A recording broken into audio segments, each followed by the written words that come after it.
Bonjour la cinquième, comment ça va aujourd'hui? J'espère que vous vous portez bien. J'espère que vous avez passé une bonne semaine de Pâques, et un bon congé de Pâques avec vos parents, votre famille et tout ce que vous aimez.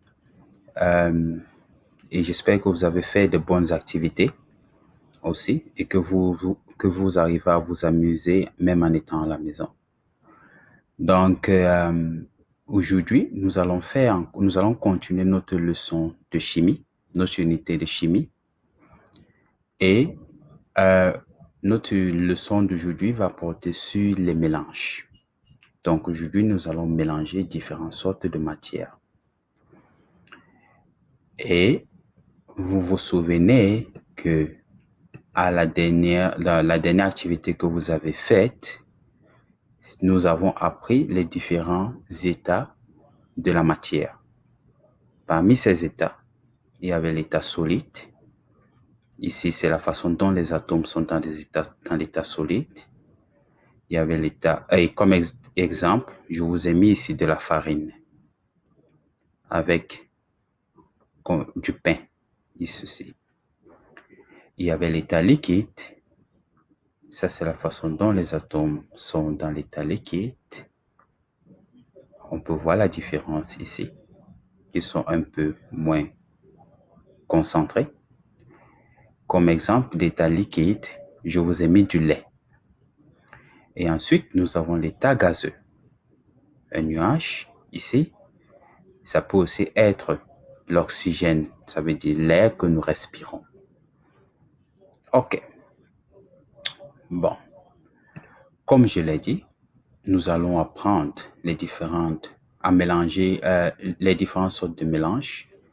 Et donc, c'est ça que nous allons faire aujourd'hui. Mais avant de commencer, nous allons voir les différents mots que nous allons apprendre aussi aujourd'hui. Donc, le premier mot, c'est mélange. Donc, un mélange, c'est le fait de réunir plusieurs matières ou substances ensemble. Et les substances peuvent être solides, peuvent être liquides ou peuvent être gazeuses. Ça, c'est le mélange. On les met ensemble. OK. Et nous avons deux formes de mélange. Comme vous pouvez le voir, il y a le mélange homogène et le mélange hétérogène. Un mélange homogène, c'est un mélange dans lequel on n'arrive pas à voir la différence, on n'arrive pas à voir les différentes matières qui sont mélangées. Donc, quand on les mélange, on ne voit pas la différence. Par exemple, ici, vous avez du lait. Ici, dans le lait, ça peut être de l'eau et du lait en poudre. Mais vous n'arrivez pas à voir de l'eau simple et on n'arrive pas à voir du lait en poudre aussi. Ici, il y a du sirop. Ça peut être de l'eau avec, avec du sucre aussi. Il peut y avoir du sucre ici et il peut aussi avoir un colorant ici. Mais la seule chose qu'on voit, c'est un liquide qui est vert. Ici, c'est du thé. Donc, ça peut être de l'eau avec des graines de, des graines de feu, ou des fleurs qu'on a mélangées et qui a donné cette couleur. Donc, on ne peut pas voir l'eau, on voit juste un liquide coloré. Et ça, c'est la façon dont les atomes sont dans un mélange homogène. Et le deuxième mélange hétérogène, c'est un mélange dans lequel on peut voir les deux matières, ou les deux ou les trois matières qui sont mélangées ensemble. Ici, on a mélangé de l'eau qui est en dessous avec de l'huile. Et dans le mélange, l'eau est restée en bas et l'huile est restée en haut.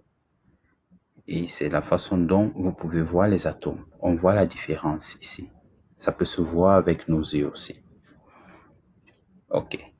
Et pourquoi? Il faut savoir qu'il est important de savoir comment faire les mélanges parce que ça nous permet, par exemple, de savoir, de faire les gâteaux.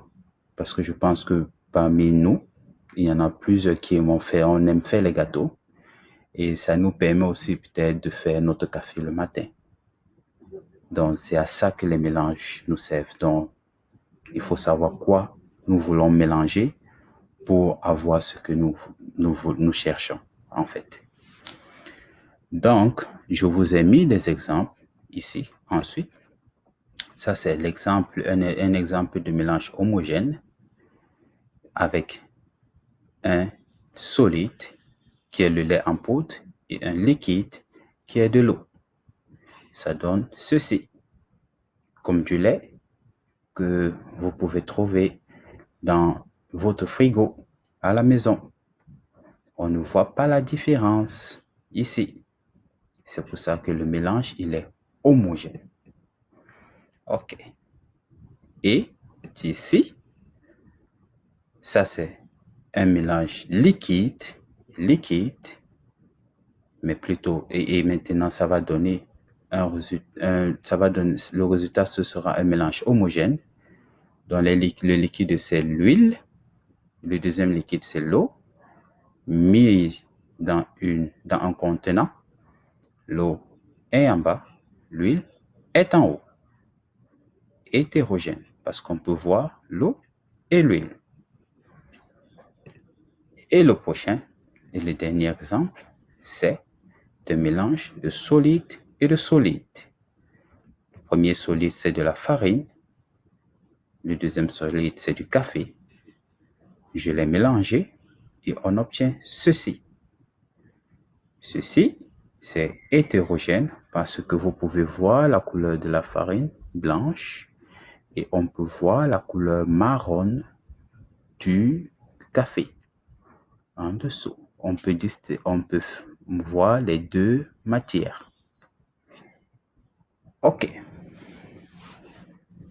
Donc, rappelez-vous que l'objectif de la leçon d'aujourd'hui, c'était d'apprendre à reconnaître les différents mélanges des matières. Il y a deux sortes de mélanges. Il y en a ceux qui sont homogènes, dans lesquels on ne peut pas voir les matières qui sont dans le mélange. Et il y a ceux qui sont hétérogènes, dans lesquels on peut voir les matières avec nos yeux qui sont dans le mélange. OK. Donc, ce que vous allez faire à la maison, votre petite tâche pour la semaine, ce sera d'abord d'observer la vidéo ici. Et dans la vidéo, c'est un exemple de mélange que j'ai fait à la maison. Et vous allez voir, en fait, dans la vidéo, j'ai mélangé du café avec de l'eau froide. Et ensuite, j'ai mélangé du café avec de l'eau chaude. Et puis, vous allez voir qu'il y a dans la réaction, dans la différence entre le café avec de l'eau froide, on peut voir que le café va rester au-dessus et l'eau froide va rester en bas quand ce n'est pas mélangé. Mais quand je chauffe l'eau et que je mélange les deux, ça va devenir un mélange homogène. Dans le premier exemple, café en haut, eau en bas, ce sera un mélange hétérogène. Et le deuxième mélange que vous allez voir, ce sera un mélange homogène. OK. Donc, vous voyez la vidéo. Ensuite, vous allez créer un Google Doc dans la partie devoir de l'élève sur Google Class. Et après, vous allez faire différentes sortes de mélanges à la maison. Donc, il faudrait que vous fassiez un mélange solide et solide, un mélange de liquide et de liquide et un mélange de solide et de liquide. Vous pouvez utiliser différents produits que vous trouvez dans votre frigo, comme le lait, le vinaigre, le lait, non, le lait, la vinaigrette, le beurre, la moutarde, le ketchup, comme je l'ai marqué en bas. Et vous pouvez aussi utiliser d'autres produits, comme moi je l'ai fait, le sucre, la farine, du chocolat, si vous en avez. Donc, et aussi de l'eau, quoi d'autre de liquide, de l'huile, du sirop d'érable, du miel. Vous pouvez utiliser ça pour faire vos expériences. Et ensuite, faites attention de ne pas utiliser des substances toxiques. Parce que le vinaigre peut être toxique. Exemple, le vinaigre. Le bicarbonate de soude peut être toxique. Et il y a aussi d'autres substances toxiques qu'on utilise pour nettoyer la maison. Donc, faites attention, il ne faut pas les utiliser. Et pendant que vous allez faire vos mélanges, faites attention de ne pas protéger-vous les yeux pour qu'aucune matière n'entre dans vos yeux. Et si c'est possible, il faut les faire avec des gants à la main, juste pour se protéger les gants. Donc, c'est des mesures de sécurité. Et si vous avez des questions, n'hésitez pas à nous poser des questions à Madame Anderson et à moi. Nous sommes là pour vous aider. Donc, rassurez-vous de suivre les indications qui sont sur Google Class afin que votre expérience se passe bien. Merci encore et je vous souhaite de bonnes expériences et amusez-vous. Donc, à la prochaine. Bye bye.